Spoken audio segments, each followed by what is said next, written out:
Channel bio गुरु पर। आज हम क्लास 12 का चैप्टर 7 वाष्पोत्सर्जन मीन्स ट्रांसपिरेशन का पार्ट 4 पढ़ रहे हैं। आज का हमारा टॉपिक है बिंदुश्राव मीन्स गटेशन। गटेशन शब्द किसने दिया था? बर्गस्टिन ने दिया था।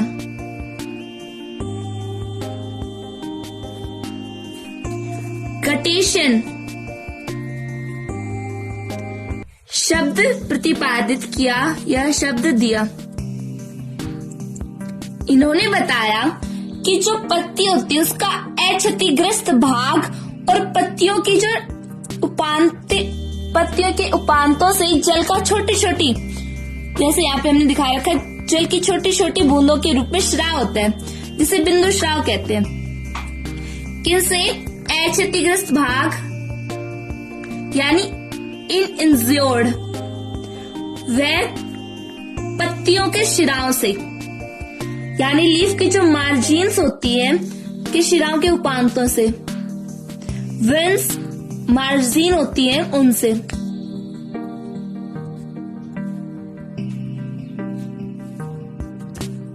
जल का छोटी छोटी बूंदों में श्राव।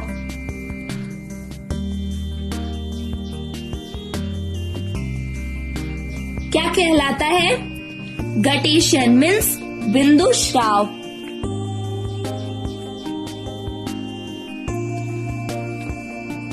जो बिंदु श्राव होता है वो शाकीय पादपों में पाया जाता है। ये गटेशन है, ये शाकीय पादपों में पाया जाता है, पौधों में पाया जाता है।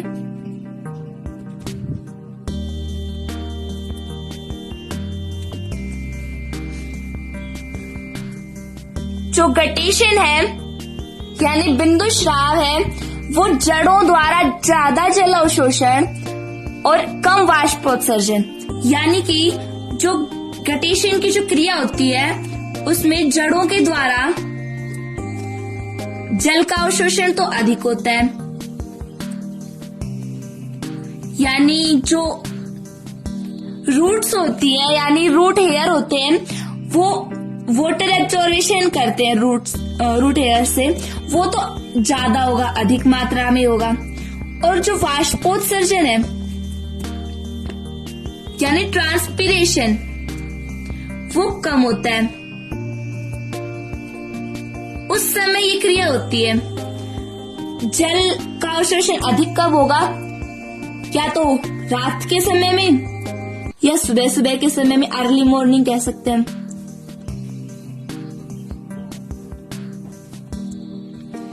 जड़ों द्वारा जल अवशोषण तो अधिक हो मीन्स वाटर एब्जॉर्प्शन होता है, रूट्स द्वारा वो ज्यादा हो और ट्रांसपिरेशन कम हो, उस समय या ऐसे कह सकते हैं रात या अर्ली मॉर्निंग के समय ये क्रिया होती है, बिंदु श्राव की गटेशन क्रिया होती है। बिंदु श्राव से जो जल निकलता है, यहाँ देखा था हमने, ये जो जल की बूंदें निकल रही हैं, ये बिंदु श्राव से जो जल निकलता है, जल की बूंद होती है, ड्रॉपलेट होती है, वो शुद्ध जल नहीं होता है। इसमें जल के साथ साथ कार्बनिक और अकार्बनिक पदार्थ भी निकलते हैं, यानी organic and non organic, inorganic substance भी निकलते हैं, वे अकार्बनिक पदार्थ निकलते हैं।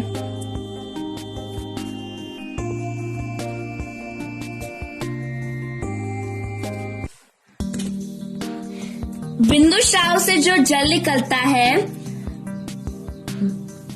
बिंदु श्राव यानी गटेशन प्रोसेस से निकले जल का संगठन पढ़ेंगे अब हम। इसमें कौन कौन से पदार्थ होते हैं? इसमें होते हैं water, aspartic acid,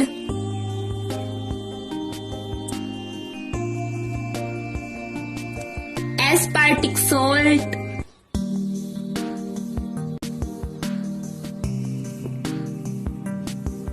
and sugar होता है।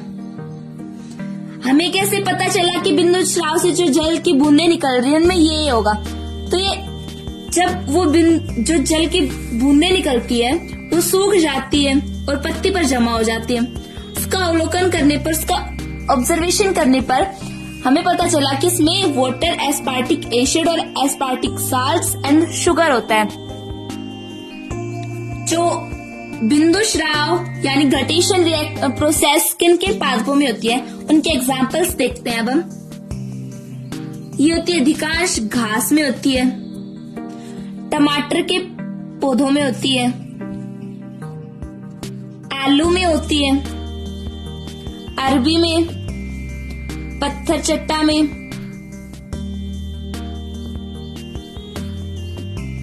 बालसन में, फिर बालसम में और कुकुरबिटेसी के कुछ पादपों में भी होता है, यानी घटेशन रिएक्शन होती है कुकुरबिटेसी के कुछ पादपों में।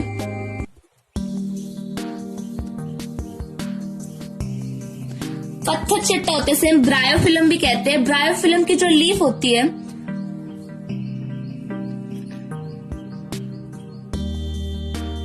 जैसे हमने लीफ ड्रॉ कर रखी है, ये मान लेते हैं कि ब्रायोफिल्म की लीफ है।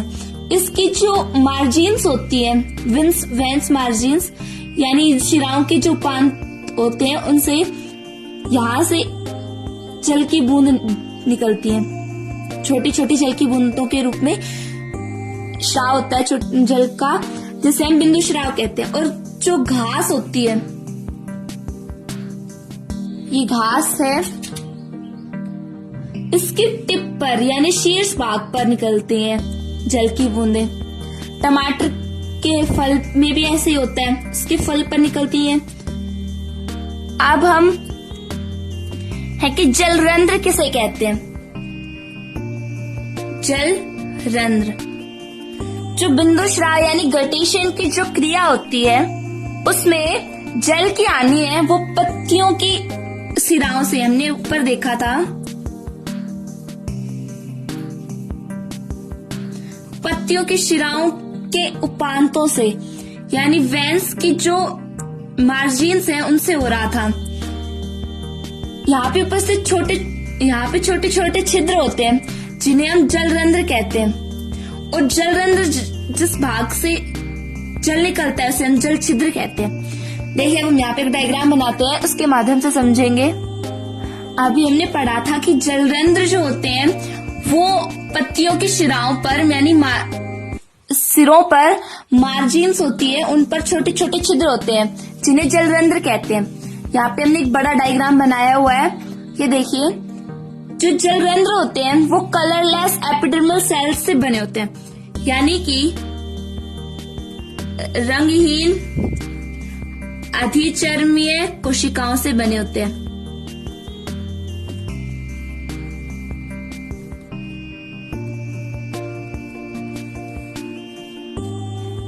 इसमें क्या होता है, अभी हमने ऊपर पढ़ा था कि जो बिंदु श्राव की क्रिया होती है वो अर्ली मॉर्निंग या रात को होती है। रात को कब होती है? जब वाष्पोत्सर्जन तो कम हो, यानी ट्रांसपिरेशन है उसके ट्रांसपिरेशन रेट में कमी आए, और जल अवशोषण यानी वाटर एब्जॉर्प्शन है वो सोइल से ज्यादा हो, जल अवशोषण अधिक हो, उस समय ये क्रिया होती है। जल अवशोषण अधिक होगा तो ये जो लंबी लंबी हमने बनाई हुई है ये जाइलम वाहिकाएं हैं। जाइलम वाहिकाओं में मूलदाब होता है। मूलदाब क्या होता है ये हमने पिछले लेक्चर में पढ़ा था, एक बार फिर से बता देते हैं कि मूलदाब क्या होता है। मूलदाब जाइलम वाहिकाओं में जो रस होता है, इनमें जो रस है वो एक धनात्मक दाब उत्पन्न करता है जिसे मूलदाब कहते हैं। मूलदाब के कारण ही बिंदु श्राव क्रिया होती है, यानी घटेशन प्रोसेस होती है। जो जलरंध्र होते हैं और रंध्र, हमने पढ़ा था रंध्र किस प्रकार कार्य करते हैं। जो जलरंध्र होते हैं वो हमेशा खुले हुए रहते हैं, ये कभी बंद नहीं होते हैं। क्यों नहीं होते हैं? क्योंकि जो जलरंध्र है या हाइड्रोथोड्स है, जलरंध्र को हाइड्रोथोड्स भी कहते हैं, इनकी जो द्वार कोशिका है, ये द्वार कोशिका ये निष्क्रिय रहती है।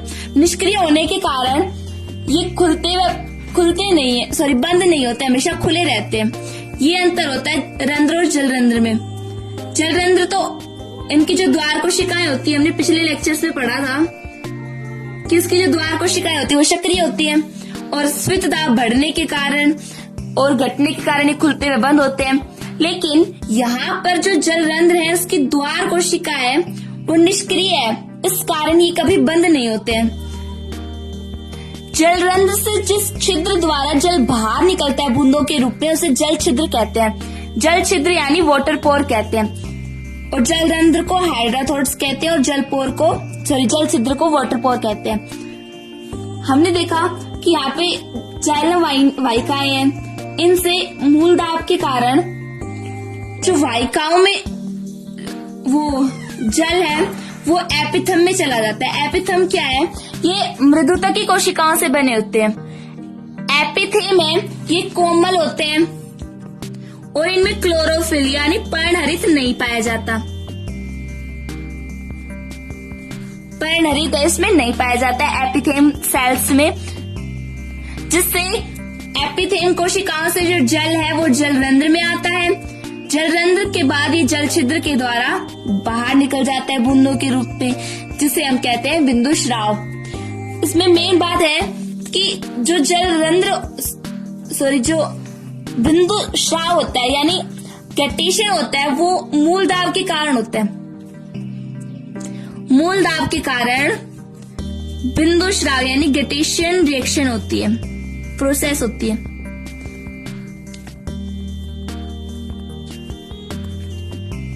एक बार फिर से देखते हैं कि गैटेशन किसे कहते हैं। तो चलिए रिवाइज करते हैं एक बार फिर से। आज का हमारा टॉपिक था बिंदु स्राव यानी गैटेशन। गैटेशन वर्ड है, ये बर्गस्टन ने दिया था। इन्होंने बताया कि जो पत्तियां होती है उनका इनइंज्योर्ड पार्ट और मार्जिन्स होती है, उनसे ड्रॉप्स के रूप में जल निकलता है, वाटर निकलता है, जिसे हम गैटेशन कहते हैं। यानी कि अक्षतिग्रस्त भाग से व पत्तियों के सिराओं के उपांतमों से यानी वेन्स, शिराओं के वेन्स मार्जिन से जल का छोटी छोटी बूंदों के रूप में स्राव होता है। इस प्रकार ही देखिए, जिसे हम बिंदु स्राव कहते हैं। जो बिंदु स्राव है ये साक्ष्य पादपों में पाया जाता है। जो ये क्रिया कब होती है? जब जड़ें हैं वो जल अवशोषण अधिक करें, यानी जो रूट हेयर्स हैं वो वाटर एब्जॉर्बेशन सोइल से ज्यादा करें और वाष्पोत्सर्जन यानी ट्रांसपिरेशन रेट कम हो, वाष्पोत्सर्जन दर में कमी आए। मतलब ये कह सकते हैं कि रात को या अर्ली मॉर्निंग को ये रिएक्शन, ये प्रोसेस होती है। जल की जो बूंद होती है, बिंदु स्राव के समय जो जल की बूंद निकलती है वो शुद्ध जल नहीं होती, इसमें कुछ कार्बनिक और अकार्बनिक पदार्थ मिले होते हैं। अकार्बनिक और कार्बनिक पदार्थ मिले होते हैं जो बाहर निकलते हैं, यानी ऑर्गेनिक एंड इनऑर्गेनिक सब्सटेंस होते हैं, वो भी निकलते हैं प्योर वाटर के साथ साथ। इसमें प्योर वाटर नहीं होता, वाटर होता है।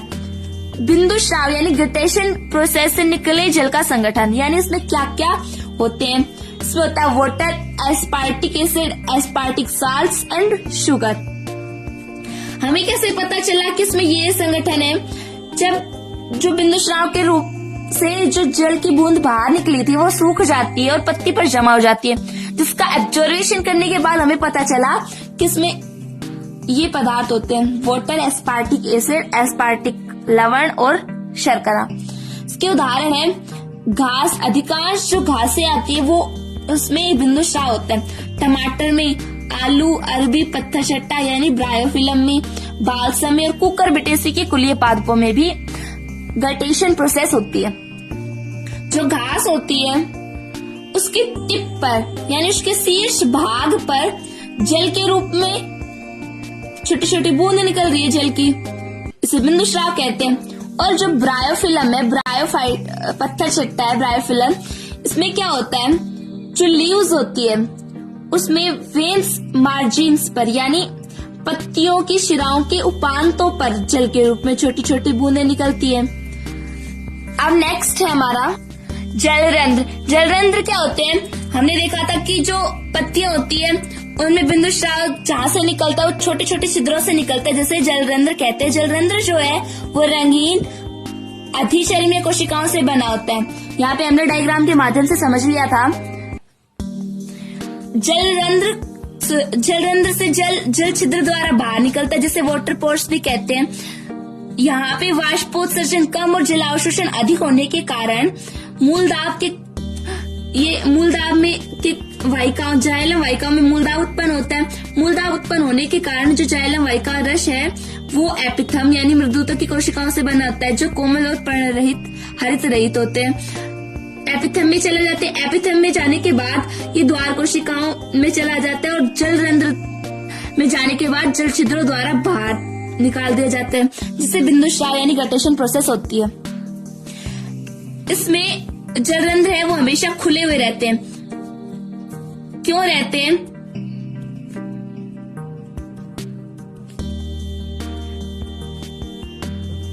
क्योंकि इनकी द्वार कोशिकाएं निष्क्रिय होती हैं, इस कारण ये बंद नहीं होते। मूलदाब उत्पन्न होने के कारण ही बिंदुस्राव यानी गटेशन प्रोसेस होती है। नेक्स्ट टॉपिक है हमारा रसस्राव यानी ब्लीडिंग। इसमें क्या होता है? पादप का जो क्षतिग्रस्त भाग होता है यानी इंज्योर्ड पार्ट है,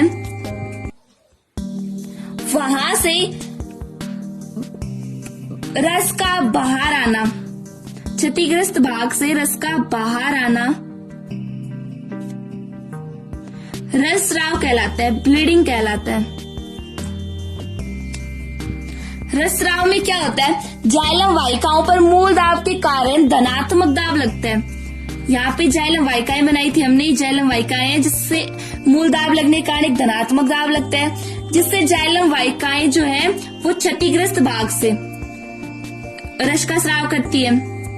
जैसे यहाँ पे कोई भाग क्षतिग्रस्त हो जाता है, यहाँ से बाहर की ओर स्राव करती है, जिसे हम कहते हैं रसस्राव। जैसे रसस्राव होता है वो आंख यानी आंकड़े में होता है। रबर के पादप होते हैं, उनमें भी क्षतिग्रस्त भाग से रस का स्राव होता है, जिसे हम लेटेक्स कहते हैं। लेटेक्स से रबर बनाया जाता है। यहाँ रबर पादप से के क्षतिग्रस्त भाग से रस निकलता है और जो रस निकलता है उसे लेटेक्स कहते हैं। लेटेक्स से रबर बनाया जाता है। नेक्स्ट टॉपिक है हमारा वाष्पोत्सर्जन का महत्व यानी सिग्निफिकेंस ऑफ ट्रांसपिरेशन। कुछ वैज्ञानिकों ने वाष्पोत्सर्जन को एक आवश्यक बुराई कहा है यानी नेसेसरी इवल कहा है, क्योंकि यह पादपों के लिए लाभदायक है तो हानिकारक भी है। हम इसमें केवल वाष्पोत्सर्जन के लाभ पढ़ेंगे, हमें वाष्पोत्सर्जन के लाभ पढ़ेंगे। तो वाष्पोत्सर्जन का पहला लाभ है पादपों में रसारोहण।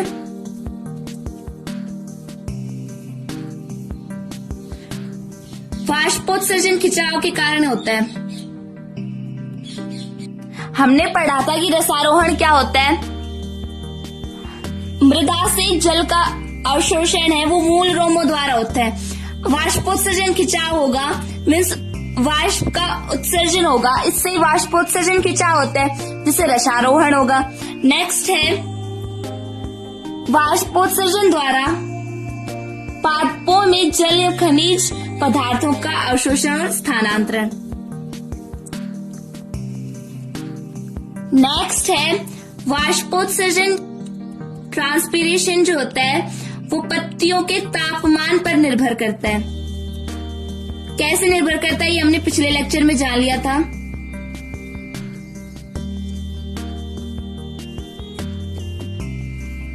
नेक्स्ट है अतिरिक्त जल का निकास जो होता है वो वाष्पोत्सर्जन यानी लीफ में अगर पानी की मात्रा ज्यादा हो, जल की मात्रा ज्यादा होती है तो वाष्पोत्सर्जन अधिक होगा, जिससे अतिरिक्त जो जल है, एक्स्ट्रा जो वाटर है वो ट्रांसपीरेशन प्रोसेस से निकल जाता है। एक बार फिर से देख लीजिए वाष्पोत्सर्जन का महत्व। कुछ वैज्ञानिकों ने इसे आवश्यक बुराई यानी नेसेसरी इवल भी कहा है, क्योंकि ये पादपों के लिए आवश्यक है, लाभदायक है, तो कुछ मामलों में हानिकारक भी है। इसके लाभ पढ़ेंगे हम। पादपों में जो रसारोहण क्रिया होती है वो वाष्पोत्सर्जन खिंचाव के कारण होती है। वाष्पोत्सर्जन द्वारा पादपों में जल एवं खनिज पदार्थों का अवशोषण व स्थानांतरण किया जाता है। नेक्स्ट है वाष्पोत्सर्जन पत्तियों के तापमान पर निर्भर करता है। नेक्स्ट है अतिरिक्त जल का निकास वाष्पोत्सर्जन द्वारा होता है। आशा करती हूँ कि आपको ये वीडियो पसंद आया होगा। अगर आपको वीडियो अच्छा लगा हो तो चैनल को सब्सक्राइब करें, वीडियो को लाइक और शेयर जरूर करें। धन्यवाद।